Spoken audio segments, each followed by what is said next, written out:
Billionaire businessman Femi Otedola put up a post on his Instagram just yesterday. Let's take a look at that. It features him along with the president of the African Development Bank, Akinwunmi Adesina, and in the middle of them, the governor of Lagos State, Governor SanwoOlu. And the post says, "Power discourse with the president of the African Development Bank Group, Akinwunmi Adesina, and Honorable Governor, or His Excellency rather, of Lagos State, Babajide SanwoOlu. We discussed developing Lagos State's public-private partnership power transmission project, the first in Nigeria." Now, more in Nigeria, the naira hitting a 9-month low of 800 to the dollar on the parallel market. Haven't seen those figures since the heydays of the naira redesign and the cash scarcity. On the INE window, falling to about 788 to the dollar. Arise business analyst Chika Mbonu joins us from our Abuja studios to discuss further. Chika, good morning to you. Thank you so much for joining us. Chika, I always leave it to you. Where do we start? Power in Lagos or the naira, your favorite topic, exchange rates?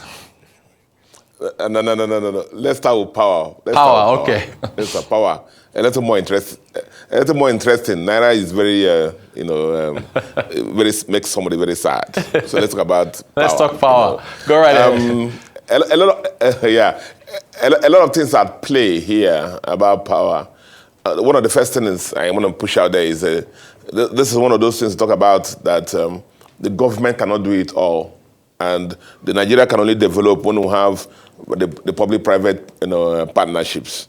And so we commend Geregu and Mr. Otedola for this initiative, the first of its kind in the country. And it's rooted on the fact that the president signed the Nigerian Electricity Act 2023, where it's giving power and authority to states and individuals and corporations to be able to now, generate, transmit and distribute power, around the country. And so it's that. So, let me put it out there now. Some people hear me for this, and people should join the trend now and take the risk. Mr. Otedola is taking the risk. Now, when he succeeds now, a lot of people say, "Oh, he's favored." A lot of Nigerian businessmen have their money tied up in the banks in any interest rate, but he has chosen to, take this risk, the first of its kind. Working together with his co-investors and technical partners, the State Grid Corporation of China. By the way, that's the largest electricity company in the world. Backed by the lead arranger in finance, African Development Bank, together with other financiers. African Development Bank, incidentally, has had experience of this kind of thing in Kenya, where they succeeded. And so they're bringing that experience to Nigeria here. The short-term objective, you remember, Lagos is the largest economy in Nigeria. And if you extrapolate, it's the 5th largest economy in Africa, larger than so many African countries you can imagine. And current power supply now is about 500 megawatts. At the short-term objective of this is through upgrades and new constructions to achieve about 3,000 megawatts of power. And then a long-term objective is to have about 10,000 megawatts of power for Lagos State. And, you can imagine when that happens. We've spoken so much about power in this program and how it's a limiting factor to so many businesses. And where the cost of power imputed into the cost of doing business is about 40% for most companies. And if this is done, you can imagine how that favorite soup that you cook can last for you for 1 week instead of spoiling the next day because you have power permanently. So it's an initiative that we'll commend. We will recommend more of this PPP, public-private partnership to Nigerian business people, and working together with international banks and the African Development Bank in this respect. And so the first of its kind, and Mr. Otedola, sometimes humbly calls himself the prophet. So when the prophet is on this route, so let's try and see. If I had money now, I'd have joined him on this part. But power is the thing. If we get power right in our country, a lot of things will situate, and the country will become better. And so every cooperation that required, we're going to give to them to make sure this succeeds. Lagos is it, and remember, and we'll work together to make sure Lagos is is number one economy, number one economy in Nigeria, and the fifth largest in Africa. All right. Koni Bade, indeed. My favorite soup is afang, by the way. So I do want to make that so that afang soup lasts for a week with power. But Chika, you're well-traveled, right? Can this be replicated in other states? Lagos, of course, commercial capital. You do business here. You do business around there. Can we replicate this in other states? Which other billionaire will want to do this in another state, Chika?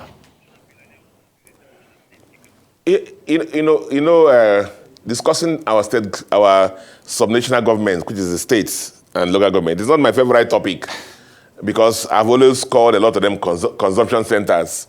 As at now, most of them are flush with cash. And then I'm looking and watching what they're going to do with this so much cash they have, arising from the fact that, you remember the FAC used to be appropriated at 460, now it's almost at 800. So a lot of them have cash. And then we used to say that most of them go to Abuja every month and then share the FAC allocation, and that ends it.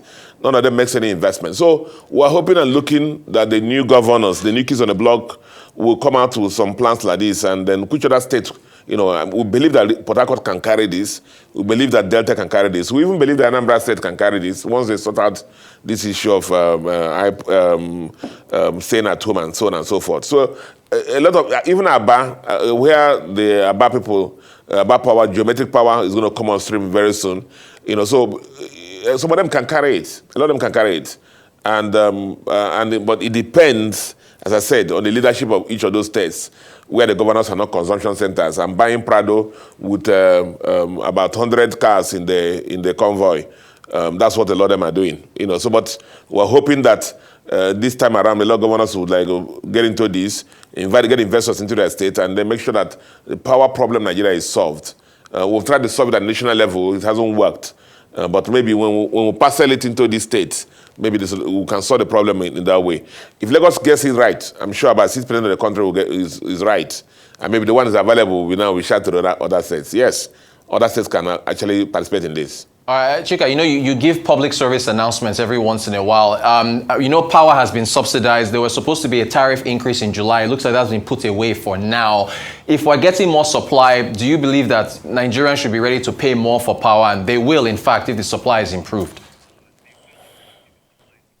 We have thought about this issue several times, and we said there's a direct and indirect cost of power.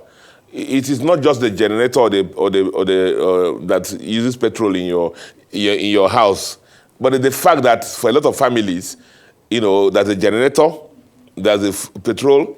A lot of families by 12 o'clock, instead of sleeping continuously, they're waking up to put off the generator and go back to the sleep to break their distance.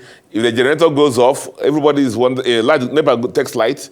Everybody's wondering what's happening with the generator. The uncertainty is so much, and I believe that if you look at the direct cost of power and the indirect cost, and the stress it gives to us for not having power, if we put all together, even any increase in the price of power, can more than compensate for that. Excellent stuff, Chika. Chika, I know you don't want to talk about the naira, but is the naira still finding its level? Let me just leave it at that. Is the naira still finding its level? You see, I told you that the price of every commodity is determined by what? Demand and what? Supply. Supply. Yeah. Now, demand and supply. So we use naira to buy dollars now. Now look at the naira side now. Look at a lot of things happening on the naira side. The banking system, a lot of the banks that had sterilized CRI or CRR, cash reserve ratio, that CBN used to manage liquidity in the past. Those special CRR above the 32.5 threshold, a lot of the CBN is returning that money back to the banks. And then two, remember also that I told you that a lot of states are flush with cash. We hear that very soon FAC will reach about 1 trillion. From 460 naira to 750 naira, a lot of naira. So there's a lot of naira in the system, chasing the few dollars that we have. Now, until something happens to the supply of dollars, we're going to have this problem out there. Now, remember what I also said, that you have the IEU window, which is the official market, and then you have this so-called alternative market. Until you make the reasons why people go to the this alternative market cease to exist, you're going to have these pressures. So one of the things I recommend to central bank is to try and see how they suck away a lot of naira in the system. Because now, based on the tools they have, if banks have excess naira, they can only invest it at 1% or 2%. I recommend to central bank, if they're going to listen, to pull out some special bills, 13-14% bills, so that banks have alternative outlets for the naira. And then in that way, they suck away a lot of naira from the system that are pursuing the few dollars that we have now, while working very hard to make sure that we have more supply of dollar coming in. I believe everybody's working hard. Once the cabinet or the new government is put in place, I think the number one thing is the Minister of Investment, the Minister of Finance. Everybody must go on road shows looking for investors.